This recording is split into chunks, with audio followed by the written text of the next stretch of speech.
नमस्कार दोस्तों, स्वागत है आपका डिफेंस गैलरी में। तो इस वीडियो में दोस्तों दो न्यूज़ के ऊपर हम बात करेंगे। सबसे पहला होगा राफेल की डिलीवरी को लेके, 5 और राफेल बहुत जल्द भारत को मिलने वाले हैं। और दूसरा होगा जो कि सीएजी के रिपोर्ट के बारे में बात करूंगा। सीएजी की रिपोर्ट के बारे में कई लोगों ने कहा था, तो मैं इसको थोड़ा सा डिटेल में समझाऊंगा कि फ्रांस ने ऑफर की है टेक्नोलॉजी या नहीं की है। सीएजी की जो रिपोर्ट है वो किस हद तक सही है अगर हम राफेल की डील को देखते हैं तो इन सारी बातों पे डिस्कस करेंगे। तो सबसे पहले बात कर लेते हैं राफेल की जो डिलीवरी को लेके बात आई है वो।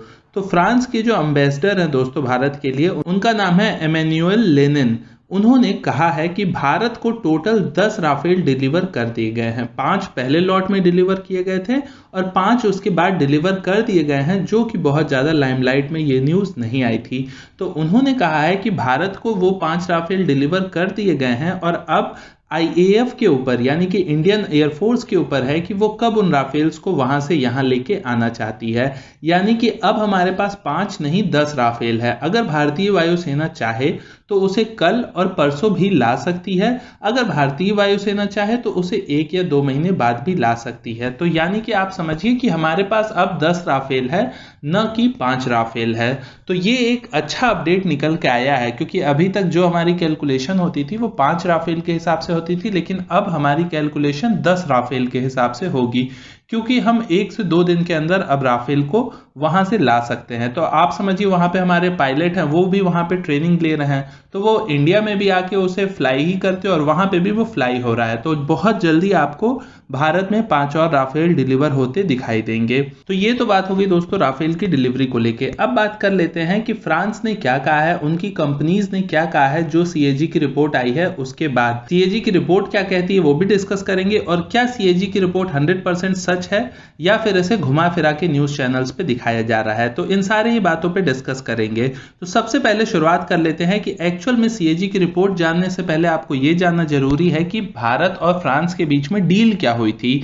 तो जो भारत और फ्रांस के बीच में डील हुई थी राफेल की, 36 राफेल की डील हुई थी 59,000 करोड़ की, और ये डील हुई थी सितंबर 2016 में। डेट याद रखिएगा दोस्तों, सितंबर 2016 में ये डील हुई थी। इस डील में बात क्या हुई थी अगर इसकी बात करें तो इस डील में बात होने से पहले यानी कि ये डील साइन होने से पहले 1 साल पहले सितंबर 2015 में डसॉल्ट एविएशन ने भारत को ऑफर किया था 30% डिस्चार्ज ऑफ ऑफसेट ऑब्लिगेशन। यानी कि डसॉल्ट ने कहा था आप जितने की परचेजिंग करेंगे उसका 30% हम आपके यहाँ इन्वेस्ट करेंगे, और साथ ही साथ कुछ हाईटेक टेक्नोलॉजी भी डीआरडीओ को वो देंगे।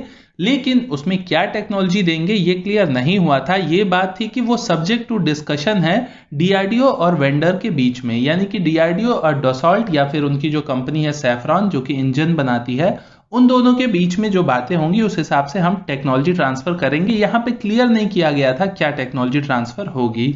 उसके बाद राफेल की डील साइन होने से पहले ही अप्रैल 2016 में डीआरडीओ ने कहा कि भाई हमें 6 नए टेक्नोलॉजी की जरूरत है, क्या आप हमें इसमें हेल्प कर सकते हैं। तो उसमें डसॉल्ट एविएशन की ओर से या उनमें लगी हुई फ्रांस की जो भी कंपनीज हैं उन सब की ओर से जो 5 टेक्नोलॉजी मांगी हुई थी डीआरडीओ ने, उसके लिए उन लोगों ने स्ट्रेट फॉरवर्ड मना कर दिया। क्या कहते हुए उन्होंने कहा कि इन चीजों में हमारी कोर कॉम्पिटेंसी नहीं है, यानी कि हम इन चीजों के बारे में 100% नहीं जानते प्रॉपरली। तो क्यों नहीं जानते जबकि वो चीज उनकी खुद की है। तो हो सकता है दोस्तों उन्होंने भी कुछ और जगह से हेल्प लिया होगा। जो कंपनीज मेन है जैसे कि सैफ्रॉन है, सैफ्रॉन इंजन बनाती है, तो क्या वो इंजन के सारे पार्ट्स को बनाती है, या फिर एमबीडीए है वो मिसाइल बनाती है, तो क्या वो मिसाइल में लगने वाले हर पार्ट को बनाती है या फिर अलग अलग पार्ट्स को बनाती है। तो ये कहते हुए उन्होंने मना कर दिया 5 चीजों के लिए कि हम इन 5 चीजों में मतलब 100% निपुण नहीं है, तो हम अकेले के दम पे आपको हेल्प नहीं कर सकते हैं। एक चीज के लिए फ्रांस तैयार हुआ और वो था technical assistant for jet engine for LCA. ध्यान रखिएगा उस समय एलसीए तेजस की बात हुई थी, उसमें टेक्निकल असिस्टेंट देगा फ्रांस की कंपनी यानी कि सैफ्रॉन जो कि राफेल के इंजन को बनाती है। ये बात हुई थी और इस पे वो अग्री हो गए थे। लेकिन यहाँ पे थोड़ी सी देखने वाली बात यह है कि सीएजी की रिपोर्ट में क्या कहा गया है। उन्होंने कहा है कि अक्टूबर 2019 में एमओडी ने बताया था कि वेंडर जिनको ये टेक्नोलॉजीज ट्रांसफर करनी थी इंजन वाले, वो अभी तक अपनी कैपेबिलिटीज को कंफर्म नहीं कर पाए हैं कि क्या वो हमारी मदद यानी कि डीआरडीओ की मदद कर पाएंगे या नहीं कर पाएंगे। ये सीएजी की रिपोर्ट आई जरूर आज है, 23 सितंबर को ये डिस्कशन हुआ है यानी कि अभी परसों, लेकिन ये जो एक्चुअल में इन्होंने बात बताई है ये अक्टूबर 2019 की है, ये अभी की बात नहीं है, ये 1 साल पीछे की रिपोर्ट बता रही है सीएजी। जबकि अगर आप जो डसॉल्ट के साथ जो ऑफसेट क्लॉज था उसमें देखिए आप क्या लिखा हुआ है, उसमें लिखा हुआ है कि जिस दिन डील साइन होगी उस डील के डेट से 3 साल तक फ्रांस की कोई भी कंपनी इस चीज पे बाउंड नहीं है कि वो अपने ऑब्लिगेशन को पूरा करे, यानी कि 3 साल बाद तो उनकी डेट ही शुरू होती है।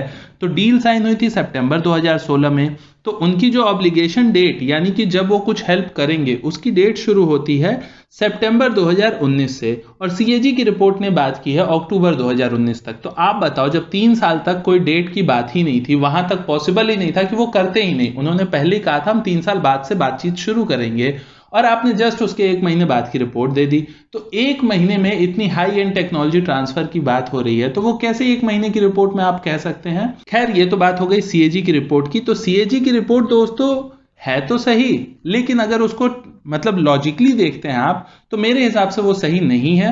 हाँ, अगर आज के हिसाब से बताए, सीएजी की रिपोर्ट आज के हिसाब से बताए कि आज के कंडीशन में क्या बात हुई है, आज की कंडीशन में क्या उन्होंने टेक्नोलॉजी ट्रांसफर की है, नहीं की है, बात हुई है तो कहां तक बात हुई है, इसके बारे में सीएजी ने कोई डिस्कशन नहीं किया है।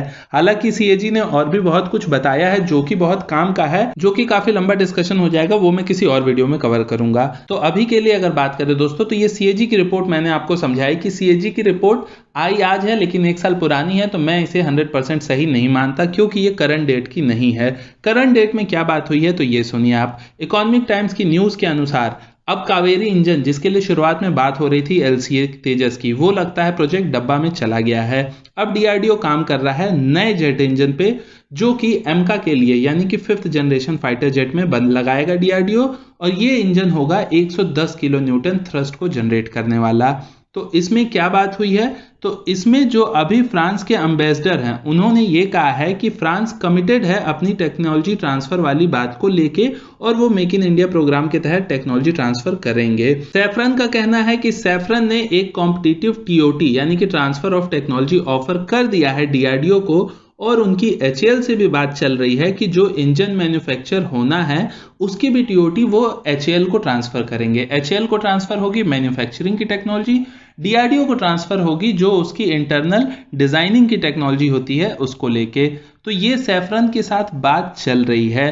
वहीं पे एचएएल के जो चेयरमैन हैं आर माधवन, उनका कहना है कि एचएएल सैफरन के साथ अग्रीमेंट बहुत जल्दी साइन करने वाला है ऐसे इंजन के लिए जो कि 110 किलो न्यूटन का थ्रस्ट जनरेट करेगा, और उन्होंने ये बताया है कि ये जो टेक्नोलॉजी होगी इंजन की जो सैफरन के साथ हम मिलके बनाएंगे, वो टेक्नोलॉजी वही होगी जो राफेल में इंजन लगाया गया है, तो उसी इंजन के तरह की टेक्नोलॉजी ये ट्रांसफर होगी। हालांकि राफेल में जो इंजन लगा है उसका मैक्सिमम थ्रस्ट 75 किलो न्यूटन का है, लेकिन यहाँ हम 110 किलो न्यूटन की बात कर रहे हैं, तो इसमें भी और बहुत क्लैश है जो हम किसी और वीडियो में बात करेंगे। पर फिलहाल एचएएल के चेयरमैन का यही कहना है कि जो टेक्नोलॉजी सैफरन में यूज की गई है उसी टेक्नोलॉजी के तहत 110 किलो न्यूटन के इंजन के ऊपर हमारा काम चल रहा है, बहुत जल्दी हम अग्रीमेंट साइन कर लेंगे, ये उनका कहना है। अब जो नया जेट इंजन है जिसकी पूरी चारों ओर बात चल रही है, उसका अभी तक कॉम्प्लेक्स सेटअप ही नहीं हुआ है। हमारा पुराना इंजन का सारा सेटअप है कावेरी का, नया इंजन जब सेटअप होगा उससे 7 साल लगेंगे इसको बनने में। और अभी अगर बात की जाए डीआरडीओ के पॉइंट ऑफ व्यू से, तो डीआरडीओ के पॉइंट ऑफ व्यू से भी यही है जो कि न्यूज के अकॉर्डिंग है कि अभी जो डिस्कशन है सैफरन के साथ वो एडवांस स्टेजेस में चल रहा है, अभी भी कुछ फाइनल नहीं है। तो अब ओवरऑल मैंने आपको पूरी कहानी बता दी, अब मैं आता हूं फाइनल कंक्लूजन पे। फाइनल कंक्लूजन ये है दोस्तों, सीएजी की जो रिपोर्ट है वो पूरी तरीके से ऑथेंटिक नहीं कही जा सकती है, क्योंकि ये अक्टूबर 2019 की बात कर रहे हैं। उस समय जो फ्रांस था या फ्रांस की कंपनीज थी वो ऑब्वियस था कि जस्ट 1 महीने बाद इतना बड़ा डिस्कशन नहीं कर लेंगी कि वो बता देंगी कि हाँ भाई हम आपको पूरी टेक्नोलॉजी देंगे। ये काफी क्रिटिकल चीज है, तो इसमें बातचीत में टाइम लगता है। आज 1 साल बीत चुका है, यानी कि 1 साल में काफी चीजें बात हो जानी चाहिए थी। अभी जब सीएजी की रिपोर्ट आई है तो इतनी सारी चीजें एचएएल के चेयरमैन ने भी कही हैं और सैफरन ने भी कहा है कि हाँ भाई हमारी बातचीत एडवांस स्टेजेस में है डीआरडीओ के साथ, लेकिन ये चीजें अभी तक नहीं हुई थी। तो इसमें थोड़ा सा डाउट करने वाली बात जरूर है, लेकिन क्योंकि ये चीजें टाइम लेती हैं तो अभी भी मैं होपफुल हूं कि इंजन की टेक्नोलॉजी पे सैफरन कुछ हेल्प करेगा और हम अपना इंजन डेवलप कर लेंगे सैफरन की मदद से।